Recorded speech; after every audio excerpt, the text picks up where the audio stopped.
의아세야 깡 같습니다. 안녕하세요. 저는 이혼과 재혼을 동시에 하는 유부남입니다. 이혼 안전 안에서는 제가 해외 지사에서 근무할 때 지냈던 숙소의 주인치 날이었습니다. 약 2년간 살면서 고가 맺혔고 그러다가 교제를 하게 되면서 결혼까지 하게 되었습니다.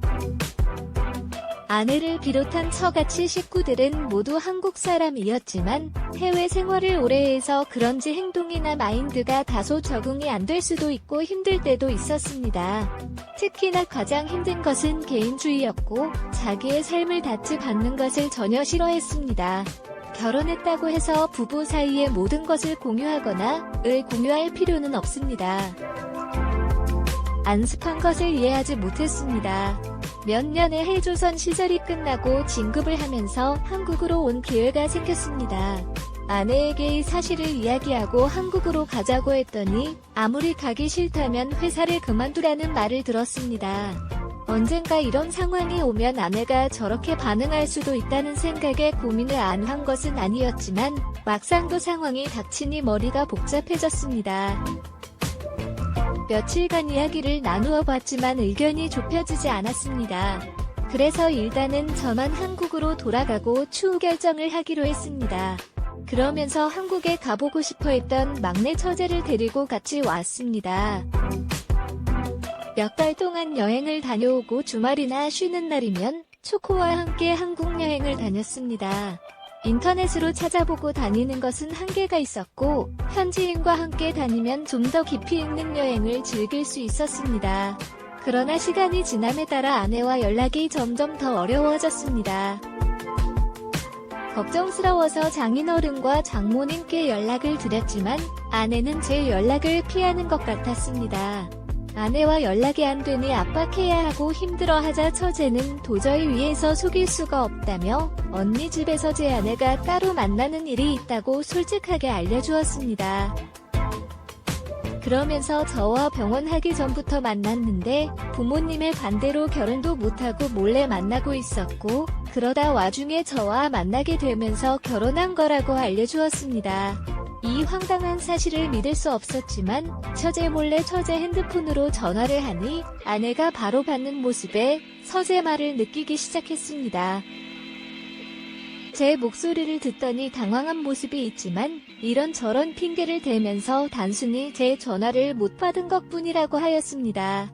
회사를 그만두고 거기로 가서 같이 살까라고 물었고 예전 같았으면 좋다고 했을 텐데 막상 여기서 직장 구하기 힘들다며 계속 다니라는 것이었습니다. 그렇다고 본인이 한국으로 온다고도 하지 않았습니다. 그렇게 전화를 끊고 술을 마시면서 고민해본 결과는 제가 먼저 헤어지자고 했습니다. 말을 할 때까지 버티는 것 같다고 생각이 들었습니다. 그 순간 엄청난 배신감과 함께 너무 화가 났습니다.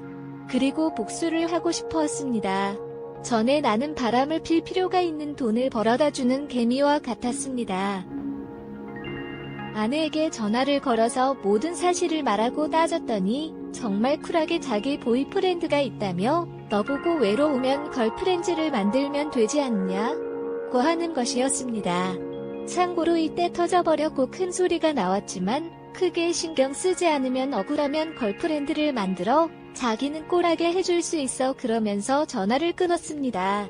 너무 화가 나서 변호사를 찾아갔지만 증거를 더 명확한 해결책으로 얻지 못했습니다. 게다가 혼인신고도 안 했던 학생에 더 나은 방법이 없었습니다. 세상이 불공평하다며 낙담하고 집으로 돌아오는 길에 좋은 생각이 들었습니다. 처지를 보고 걸프렌드로 만들어 복수해야겠다는 생각이었습니다. 대충 상황을 등지고 조용히 지내고 있었습니다. 저는 쉬는 이날이면 아무렇지 않은 듯 더 멀리 여행을 다녔습니다. 처제가 조심스럽게 괜찮냐고 묻길래 저도 쿨하다며 이해할 수 있다고 멀리 떨어져 있으니 그 외로워서 그런 건데 괜찮다고 하였습니다. 그러면서 언니도 외로우면 친구를 만들라고 하였다면 쿨하게 생각하려고 한다고 하였습니다. 서재는 나가야 되나 걱정이 있는데 제가 이해하고 괜찮다고 하니 한결 마음이 놓였습니다. 그래서 원하는 만큼 오랫동안 지내도 된다고 하였습니다. 몇 개월 동안 친절하게 대해주시며 같이 여행도 다녀오고 같은 방에서 자다 보니 자연스럽게 몸도 섞게 되었고 거의 부부처럼 지내게 되었습니다. 그러다 보니 오히려 제가 더 보상받는 기분이 들었습니다. 처음에는 훨씬 젊고 이쁘고 몸매도 좋았던 아내 생각이 안 좋았습니다. 하지만 오히려 감사하다는 생각까지 들 때도 있었습니다. 그렇게 시간이 한참 지나니 아내한테 멈춰 연락이 왔습니다. 잘 지내냐? 고 물었고 요즘은 연락도 안 하냐? 고 물었습니다. 제가 잘 지내고 행복하다고 말했습니다. 하였습니다. 아내 보고도 잘 지내라고 하고는 전화를 먼저 끊었습니다. 아니면 뭔가 오란 건지 답답한데 그 다음 주에 아무런 연락 없이 한국으로 들어왔습니다. 태국과 나오는데 회사 앞에 서 있는 것이었습니다.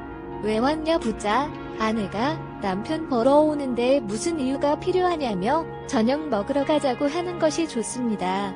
저는 싫다고 거절을 했고 그냥 집으로 가자고 하였습니다.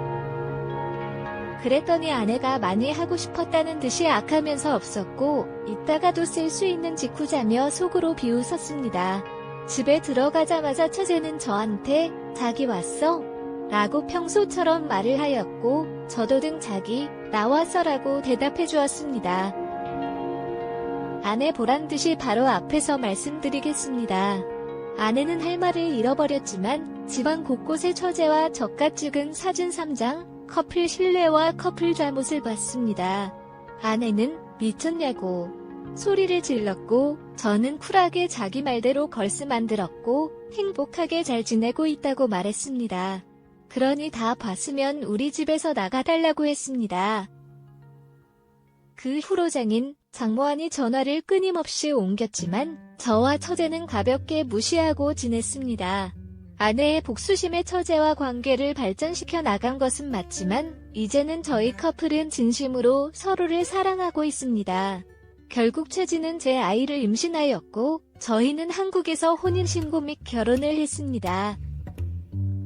다시는 제 999를 보지 않으시겠다면 장인 장모님은 소녀가 태어난 이유로 한국에 오셔서 머물기로 하셨습니다.